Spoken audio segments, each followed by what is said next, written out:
In Idaho Falls, there's a beautiful airport.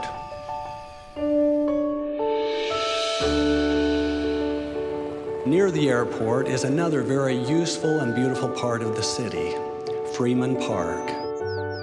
Looking down the river from the park, the majestic Idaho Falls Temple can be seen, white and clean, standing on high ground. Both of these beautiful, useful places, the regional airport and Freeman Park, used to be sanitary landfills. A sanitary landfill is where garbage is buried and the land is reclaimed. The definition of reclaim is to recall from wrong or improper conduct, to rescue from an undesirable state. I have lived in Idaho Falls nearly my whole life.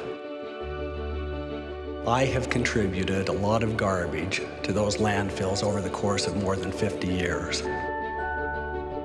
What would the city fathers think if on a given day I showed up on one of the grassy fields in Freeman Park with a backhoe and started digging large holes?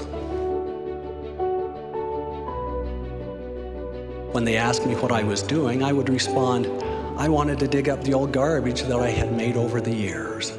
I suspect that they would tell me there was no way to identify my personal garbage, that it had been reclaimed and buried long ago.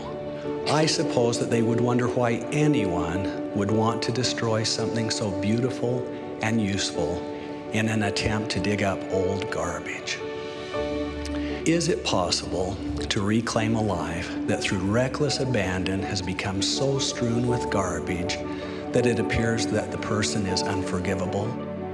What about the person who has changed their life but just can't forgive themselves? The prophet Alma taught that the Son of God suffereth according to the flesh, that he might take upon him the sins of his people, that he might blot out their transgressions according to the power of his deliverance. The atonement of Jesus Christ is available to each of us.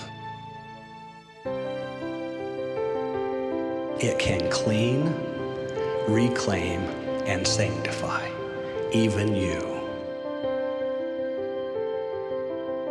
There is no habit, no addiction, no rebellion, no transgression exempted from the promise of complete forgiveness. That is the promise of the atonement of Christ. When we gratefully accept and use this precious gift, we can enjoy the beauty and usefulness of our lives that God has reclaimed through his infinite love and the atonement of his Son and our brother Jesus Christ.